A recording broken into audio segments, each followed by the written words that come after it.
Well, hey there, you're on the internet, I have some free time, and welcome to the Triple N Network, where all you newbie nib nerds can find all the news you'll need. Let's look at an ink today, shall we? Now, today's ink, admittedly, I've been sitting on this test for a while. I was resisting doing any kind of store-exclusive inks, just because of accessibility reasons, and so this one kind of got shelved for a little bit, but I'm over it now, so here we go. It's an ink by Noodler's. It's Noodler's Liberty's Elysium, made exclusively for the Goulet Pen Company, or gouletpens.com. It's got beautiful bottle stuff going on. You should, if you're interested in all this history, you should check out the video. Yeah, it's a nice bright blue. It's a very vibrant blue. It's supposed to be, you know, that goulet blue, which I guess it kind of is.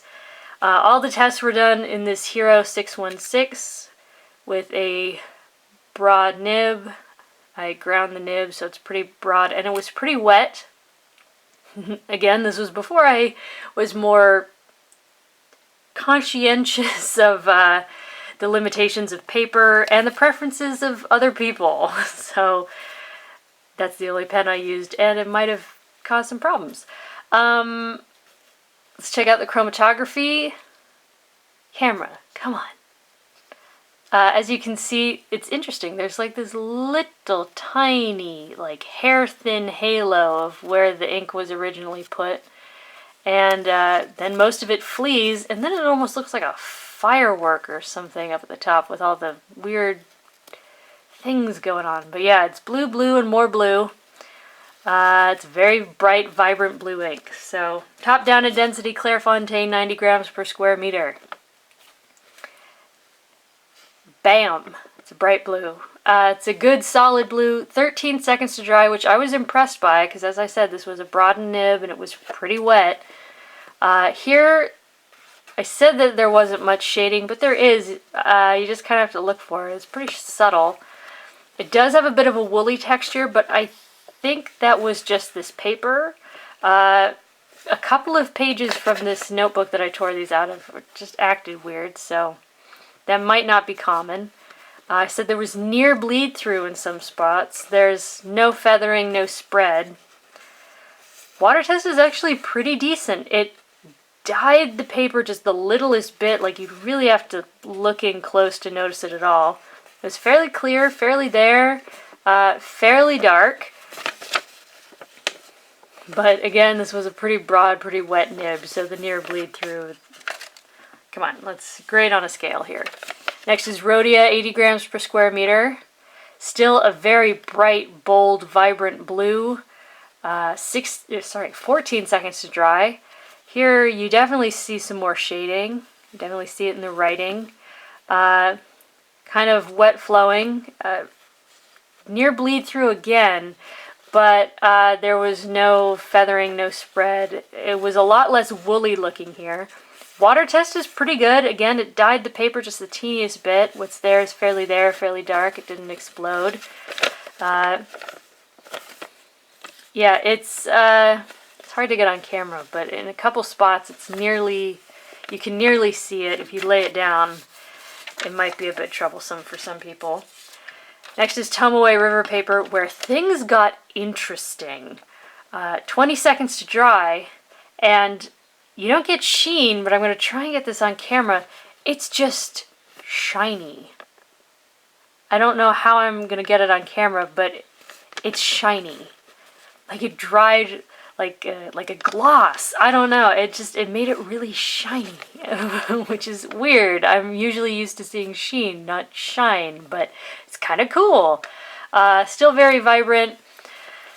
Great water test, especially for Tomoe River. It loves to let ink just slide away, but yeah, it's fairly there, fairly clear, very dark, didn't explode, didn't feather, no bleed. But since it is a fairly solid blue, and again, this was a broad nib and a wet nib, I put it down in something wet, so ignore that. Yeah, again, sliding scale. And this is how we know this is an old test, because this is the original awesome 20-pound copier paper. Because even though, like I said, it was a broad nib, it was a wet nib, there was no bleed. I miss these days. Anyways, 7 seconds to dry. You still see a little bit of shading, but really not much. You still get a little bit of the glossy effect, but on Tomoe River it was, it was like intensely noticeable. Here it's just sort of like, oh, hey, is that shiny? Yes, it's shiny. But anyways, slightly longer than average dry times, no bleed, feather, spread. Water test is still really good. The dyeing of the paper is just a hair's breadth more noticeable, but well behaved. Nicely done. Next is Mead Notebook Paper, where everything was awful all the time, always. It exploded.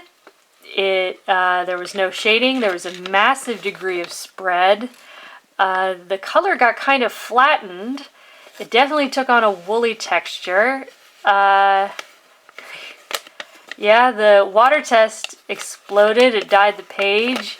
It's still pretty there and pretty readable, but it's a mess.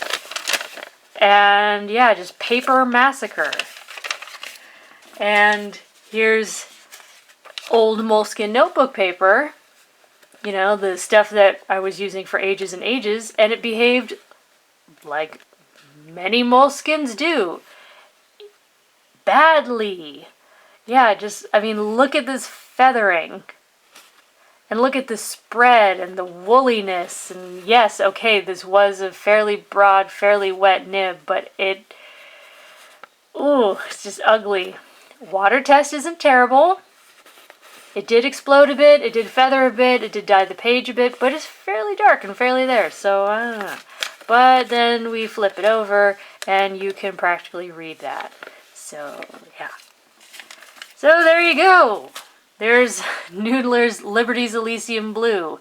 It's a bright, bold blue. It definitely evokes Goulet blue, you know, like you see on all their things. I like it. I like it. It's not the most permanent, but it's really not bad. And it may not always behave perfectly, but it's a pretty decent blue. So for your consideration from the Triple N Network, if you liked the video, please give it a thumbs up. If you'd like to see more, please subscribe to the channel. And thanks for watching. Bye.